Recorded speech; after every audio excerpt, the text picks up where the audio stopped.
मराठी बाणा आहे, मोडेन पण वाकणार नाही. सगळ्यात फॉल्स.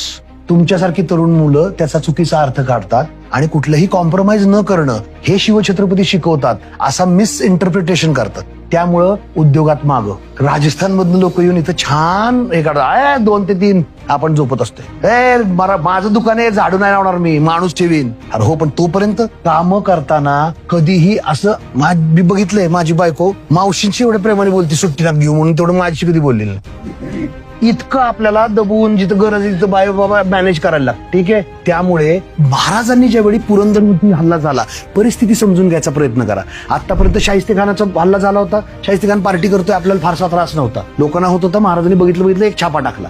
आता जो आलाय माणूस शाहिस्तेखान नंतर, तो आहे मिर्झा जयसिंग. मिर्झा जयसिंग हा अतिशय लॉयल आहे औरंगजेबाचा आणि बरोबर हिंदू विरुद्ध हिंदूवाली पॉलिटिक्स औरंगजेब खेळलाय.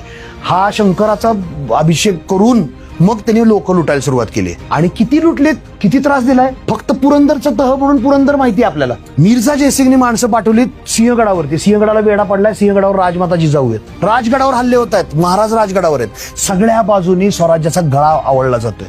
आणि हा माणूस कसलेही वकिलांशी बोलत नाही, कुठल्याही प्रकारची काहीच होऊ शकत नाही. महाराज स्वतः चालत गेलेत त्याच्याकडे. बाहेर महाराज आलेत म्हणल्यावर शाहिस्तेखान तरी सुद्धा हा म्हणतोय सगळं मला देतो, असं कबूल करणार असेल तर त्याला आत पाठवून येतं, आत पण नको पाठवू. किती अपमानास्पद कल्पना करा. 10,000 लोक घेऊन महाराजांनी मुघलांकडनं लढायचं ही अट महाराजांनी मान्य केली. पन्हाळगड मगाशी स्वराज्यात आला, तो पन्हाळगड मुघलांकडनं महाराज लढतायत. आदिलशाहकडनं तो पन्हाळगड घ्यायला, पन्हाळगड देऊन टाकला होता. तो परत मिळवण्यासाठी ज्यावेळी महाराज परत पन्हाळगडाच्या पायथ्याशी गेलेत, त्यावेळी महाराज मुघलांचे अधिकारी म्हणून गेलेत. किती पेनफुल असेल, राईट. त्याच तहाचा परत परिस्थिती अशी झाली की महाराजांना आग्र्याला जायला लागले.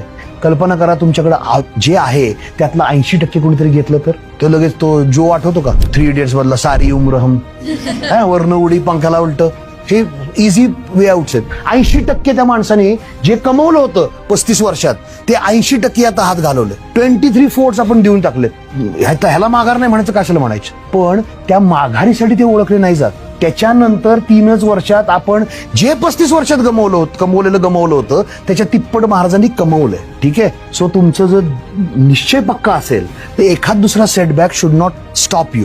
एखाद्या ठिकाणी नमतं घेणं is all right, is what Shivchhatrapati teachers us. So हे घेतलं पाहिजे. मोडेन पण वाकणार नाही. प्रसंग आला तर वाकेल, हरकत नाही, पण उन्मळून पडून संपून नाही जाणार. I will live for the cause. ठीक आहे.